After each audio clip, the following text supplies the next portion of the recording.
মিঠু বলে দাও তো শুভ পৌষ সংক্রান্তি।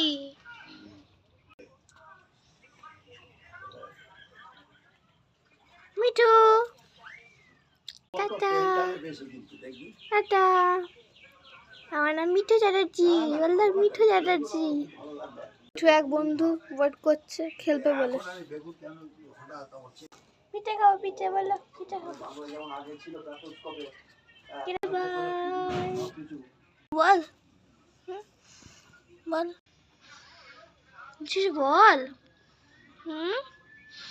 এই কিছু বল। মিঠু মিঠু বাবা আমার বাবা ভাই আমার ছোট ভাই। টাটা। মিঠুর এক বন্ধু ওয়েট করছে।